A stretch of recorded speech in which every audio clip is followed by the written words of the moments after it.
heartened to welcome him to the floor, is our very own non-executive director as part of the ADHD Australia board in Patrick. Now, I want to make sure I absolutely get all of the achievements in your lifetime correct. So bear with me while I muddle through Dr. Patrick. But you're a life member of the Neurodevelopmental and Behavioural Paediatric Society of Australia and served on state and federal ADHD committees.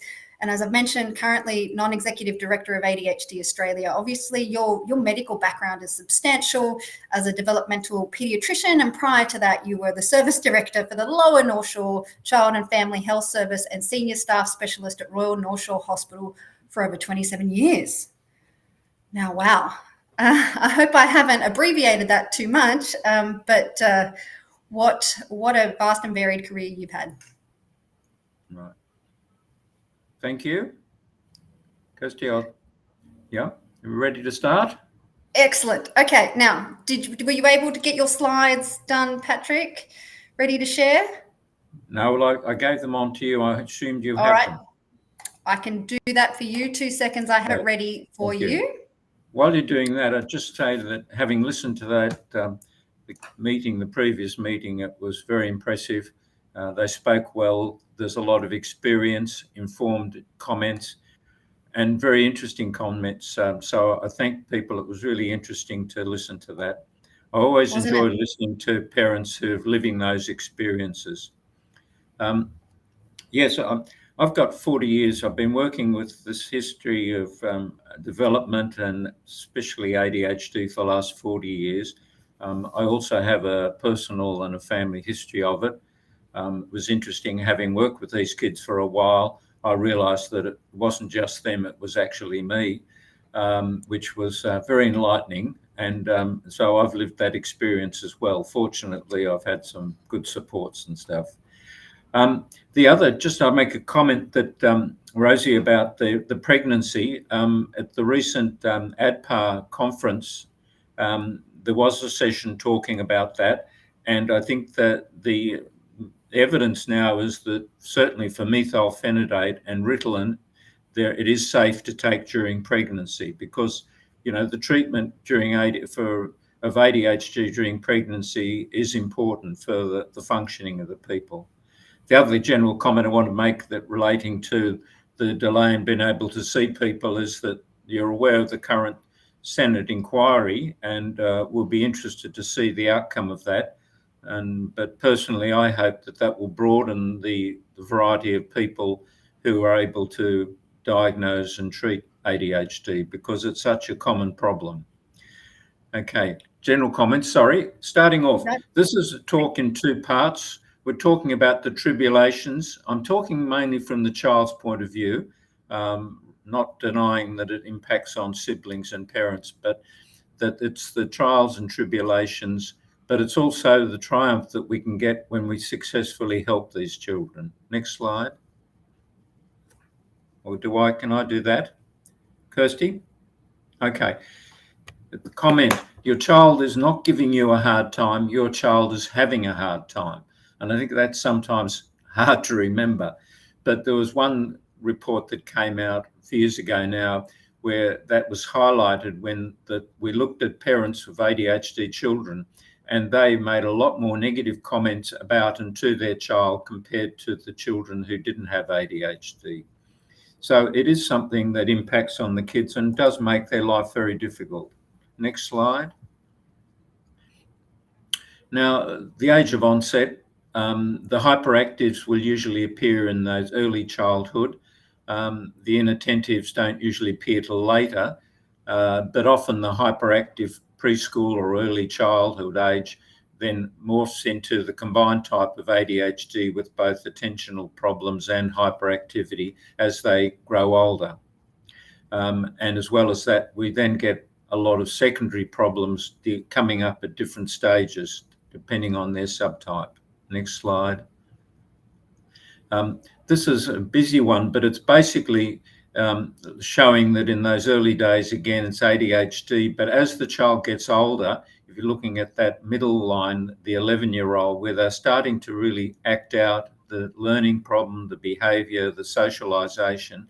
And then if you look further to the adolescent, then you're starting to see a lot of secondary problems, which really complicate the whole issue of management. Next slide. Sorry, next slide. Yeah, and this is on the right.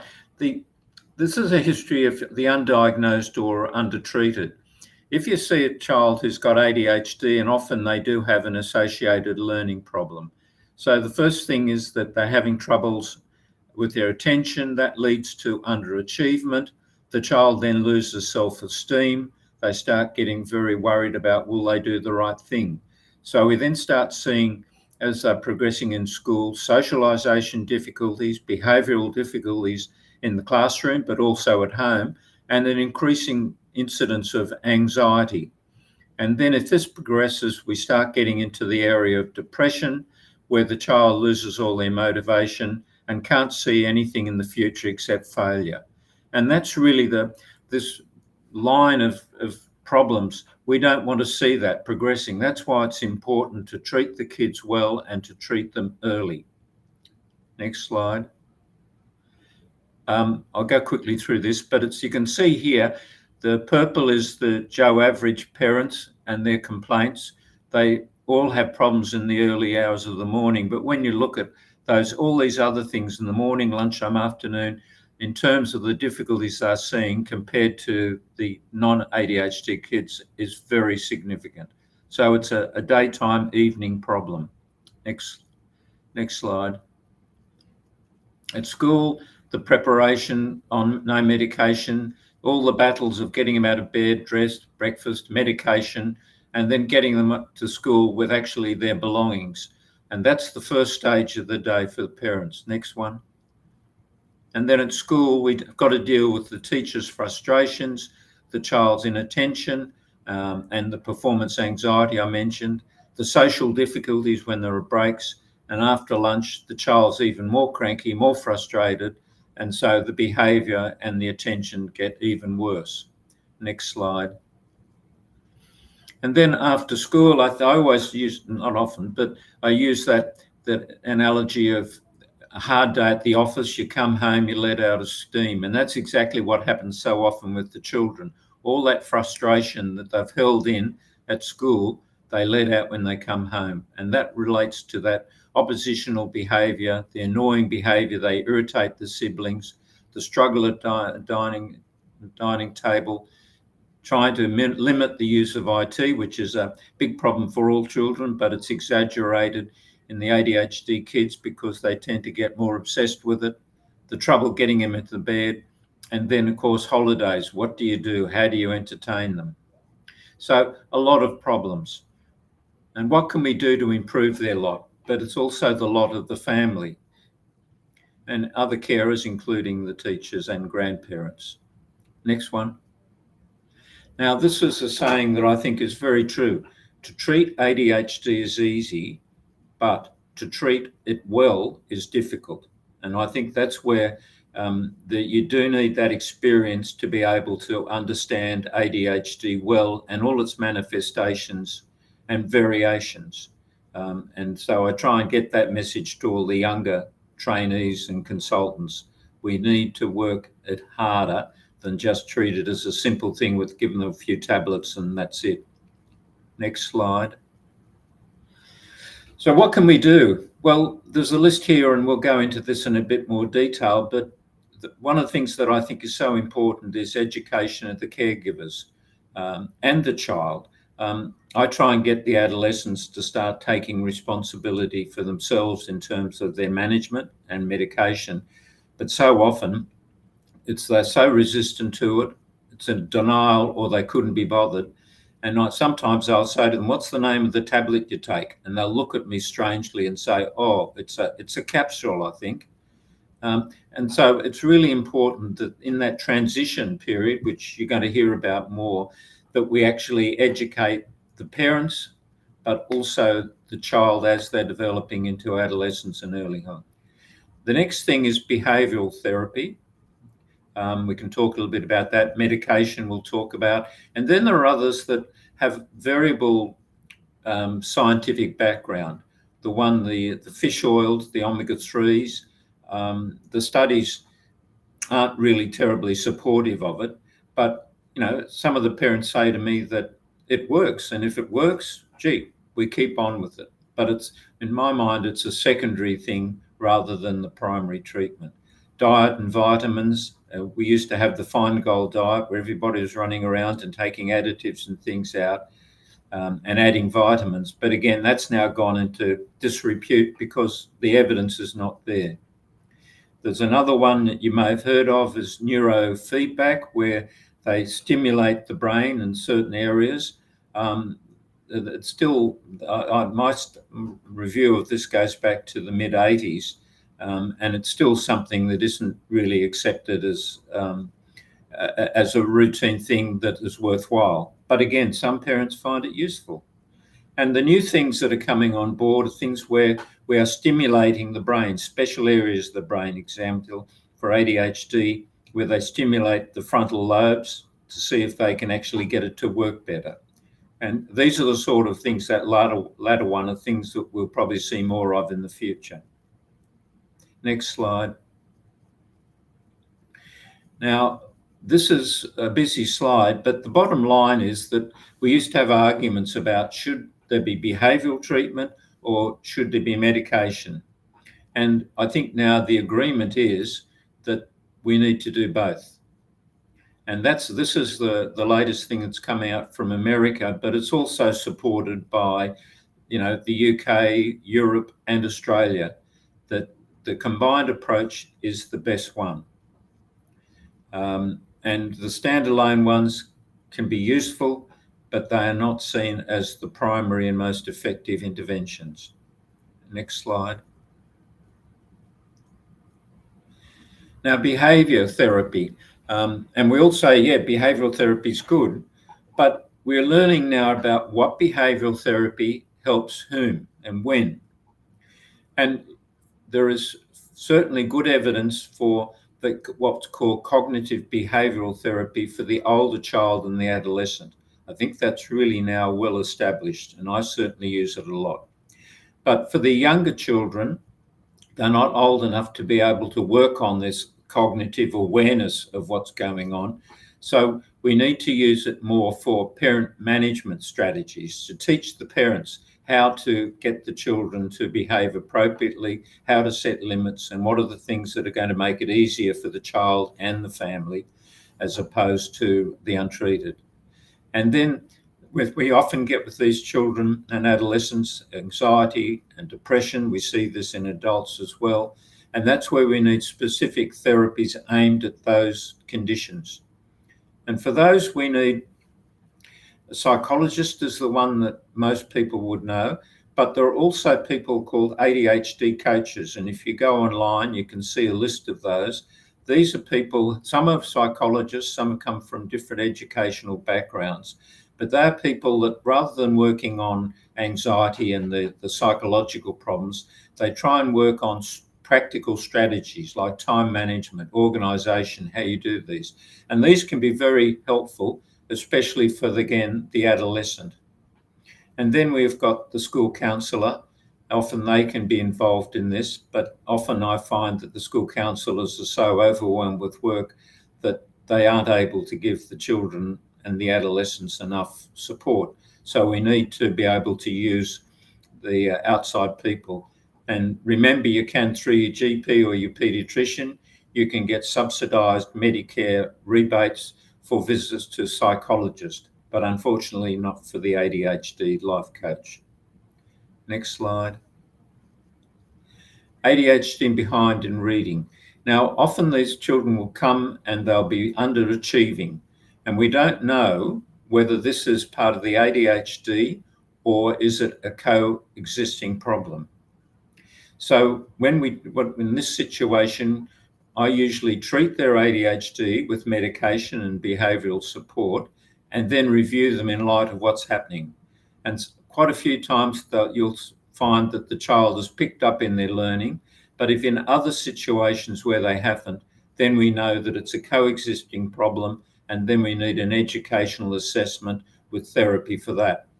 So that's important. ADHD can certainly get you behind in your learning, whereas if you've got ADHD and specific learning problems, this dyslexia, then we've got to address that as a separate issue. I always remember a boy from the country I saw years ago who was at the bottom of his class, and I treated his ADHD with Ritalin, and about a month later, the teacher said he's gone from the bottom of the class to the top of the class. You can imagine how excited his mother was. So it happens. But so what I'm saying is a lot of the learning problems are related to the ADHD, their difficulties with memory, focusing, attention. So it's always important to treat the ADHD first in these situations. Next slide. Go on to the next one. I think forget that one. Practical guidelines for medication. Now, I'm a paediatrician. I use a lot of medication for these kids, but I'm supported by evidence. And if you look now, I've got the Australian one, which has recently come out last year. We've got NICE guidelines, which are the UK ones, the European ones, and the American ones, all saying the same thing. Basically, the best combination is that of behavioural management and medication. Both work together. And it makes sense. If I've got a young child who's flighty, doesn't listen very well, and I'm trying to get the child to take in some behavioural advice, they're not going to do it. Whereas when they're on medication, they're available, they're listening, they're remembering what you say, they're more likely to be able to incorporate those behaviours and improve their behaviour. So that's why I think a lot of psychologists now will send the kids along saying, look, we're trying to work with this child, but it's limited success. Can you please consider medication? Okay, next one. Now, I'm talking from the Australian perspective, excuse me for the UK people, but it's interesting that recently there's been a review came out where there's been a twofold increase in the overall incidence or prevalence of ADHD medication use. It's gone up significantly. Now, some people say it's excessive, but if you think about it, with 5% of children having ADHD, and we're only treating 1 to 1.5%, maybe we're under-treating rather than over-treating. Okay, next one. ADHD medication. That's what I'm talking about. It helps children take in the information and remember them. It complements the behaviour program, assists the child's listening and completing tasks, allows the child to stop and think before acting. And it's the old story of success breeds success. If this child is all of a sudden starting to achieve, starting to get positive comments back, then that self-esteem goes up and that interest in learning gets revived. Whereas if we have the child whose self-esteem's down, getting performance anxiety, we have problems. Next slide. We just go through that quickly, just to list from the early days to the present, where the number of medications that are available has increased significantly. Next slide. Next slide. And just remember, just in terms of what I do, I think if the major condition causing the ADHD is actually another problem like severe anxiety or severe learning problems or depression, then I'll usually address that first. But if there's no significant impact of these things and the ADHD is really there, but at the moment, educationally, behaviourally, there are no problems, then I tend to look at behaviour, and I do say try the fatty acids. But if it's impacting, then significantly on the academic, the behavioural, the social, or self-esteem, then I always recommend active treatment. Now, I talk to the parents about what are the options, and we discuss that. In some cases, parents will say, I'd rather just the behavioural, or I'd just rather see how the child goes over the next term. But I think it's important for me that the parents and I are in tune. If we're not, then we've got to talk about what is a good compromise. That means sometimes and quite often I won't start medication on the first visit unless it's really clear and the child is really having problems. Otherwise, I like the parents and the carers to actually have a good understanding about ADHD. So I send them away with a list of websites and books and literature so that they can become the local experts on ADHD. And when they come back, we can talk about it and use the same language. Next slide. Okay.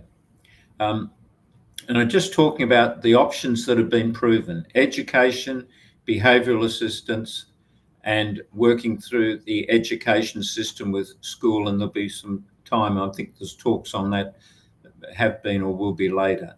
The other three things: parents being educated, the child being helped and assisted, and education support. And then the bottom line, but not of less importance, medication. Next slide. Treatments not so proven, I've talked about those, and I've talked about some things that are possible in the future, such as the transcranial stimulation. Next one. Fatty acids, I won't go into that. It's certainly, if anything, there's some suggestion that it helps with learning problems, but the evidence for ADHD is still really not there. Next one. This is just a couple of slides. This is a 6-year-old boy, teacher prompting him. That's what he did. He had to write a little story and a drawing. Next slide. The next morning, he was given 5 milligrams of Ritalin, and the teacher left him to do his story and his drawing. And I think you can see not only is the handwriting better, the content's a lot more, it makes sense, and even the drawing is a bit more sophisticated. That was just on Ritalin. No change. We didn't do anything else. Next slide. This is another slide of a girl, and you can see this girl was on medication in the morning where life was fabulous, and then when it ran out after lunch, absolutely nothing. And this was a good test to see, because the child became their own control. The morning on medication, really happy. The afternoon, disaster. Next slide. And which medication do we start on? Now, in the UK and Europe, the general trend is that children should be started on methylphenidate, Ritalin, or Concerta, whereas with adults, they recommend starting on dexamphetamine. For adolescents, they say, we don't know. In Australia, we're a bit more liberal. It's basically based on the experiences of the paediatrician or the psychiatrist. But the important thing is, if you've got real ADHD, 80% of these people will respond to either methylphenidate or dexamphetamine.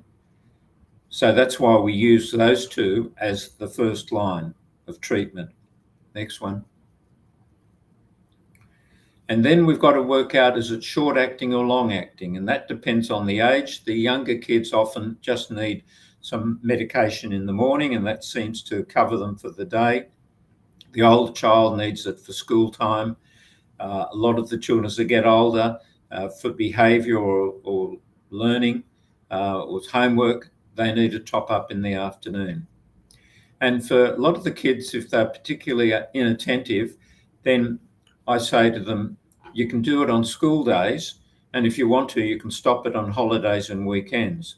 But I do have a rider to that, because although it's, attention, they often have organisational and time management issues which can impact on their functioning. And so I usually will recommend on the trial that they take it every day. So that gives them an idea, not only is it helping them at school academically, but is it helping them with their general day-to-day activities and responses? And that's something that I really do push, because I think in some ways, in some of these adolescents, they function a lot better if they're taking it 7 days a week. Next slide. This is a dose response. And you can see here when I'm talking, it's how much medication do you give these children? And on the left-hand side is, if you can read my writing, it's a response, and on the bottom, it's the dose. As you increase the dose, the response hopefully improves. And then you get to what I call the sweet spot, where you're getting a really good balance where the good positive effects are high and the lower effect, the side effects are low. But as you continue to increase the dose, then you can see the response goes down, because you're getting more side effects and they're overwhelming the positive effects. So when we're titrating, we're trying out the child on different doses. That's what I'm trying to get to, that sweet spot where the child is functioning optimally with minimal or very bearable side effects. Next slide. Just this slide is showing, okay, sorry, that's an old version. This is just a slide. You can see there the time of the day and the tasks. And on the right-hand side, I'm sorry, this is a previous version of that, but you can see in the dark, we're giving short-acting Ritalin. So if you're starting that, you've got to give a dose in the morning, you give a dose at lunchtime or late morning, and then often you'll need to give a dose at 4 in the afternoon for all that homework and settling the children down. And occasionally, the paradoxical thing is sometimes if the younger children are very hard to settle at night to get them to bed, if you give them a small dose of Ritalin, they calm down and are able to sleep. So that's a paradoxical use of that. And then we have the short-acting, and then we have a medium-acting one, the Ritalin LA, which lasts about 6 hours, so it covers most of school day. It's very good, but it's not quite long enough for the older kids. And in the older kids, we've got Concerta, which is a long-acting Ritalin version, and we have Vyvanse, which, I'm sorry, this was a previous version of it, which is very similar to the Concerta in terms of it lasts from when you take it in the morning till the early hours of the evening. And then we have longer acting ones called Strattera, and you might have heard of Inchinev, which is a new one, which you take every day, and they're in the system every day. That sounds good, but in fact, the problem with them is they're not strong enough to actually help in a lot of cases, but they can be useful as an adjunct. So what we do is try and cover the day. Now, just the last thing, couple of things, period off medication. That happens if the child's having problems with their growth, because the side effect that we most commonly see is decreased appetite. Now, usually it's not too bad and we can just build up their intake, but sometimes the growth in terms of their weight goes down, and so we have a period off to see if that makes a difference. Sometimes the people think the child is growing out of it, so we try them off. Sometimes the adolescents want to see if they really still need it, because often they are resistant.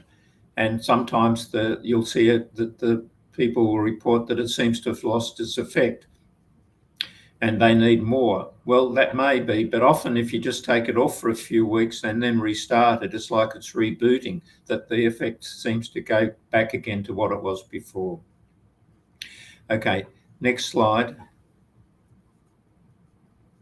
Okay, just quickly, drug abuse. If you're on medication as a child and adolescent, your chance of having drug-associated problems as an adult is the same as the general population.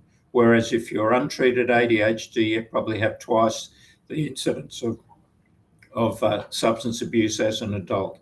So if you look at that side of it, it's safer for you to be on medication. Next one. And it doesn't lead to abuse.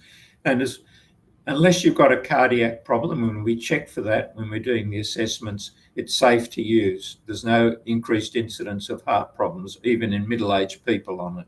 Next slide. The future, the last slide.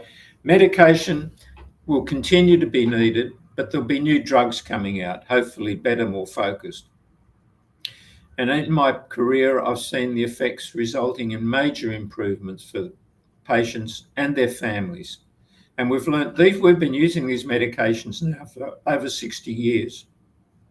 And so we've got a lot of experience and we're aware of them and been able to monitor them appropriately. And then there's another concern that's recently come up is, are we using these medications as a restraint to stop the child? And the answer is no, we're using it to improve the child's behaviour and outcomes. And I think we're still in the stage of learning more about the brain. And I'm sure in the future there will be other treatments that are available for ADHD. I mentioned one about this stimulation of the brain. It's still early days, but maybe in the future we might be able to avoid medication. But for the near future, medication and behavioural management and education are the way to go. Thank you for your time. Thank you, Dr. Patrick Concannon. What a wonderful presentation, and thank you for stepping us through the ins and outs of that, and obviously your experience and relatable interactions through your clinic. I thank you so very, very much. And right on time, so professional with the way that you've lined that up from a timings perspective. Again, I'm very appreciative of your time, and we hope you have a very wonderful rest of your day. Thank you, Dr. Patrick Concannon. My pleasure. Thank you for the opportunity. Good luck to everybody.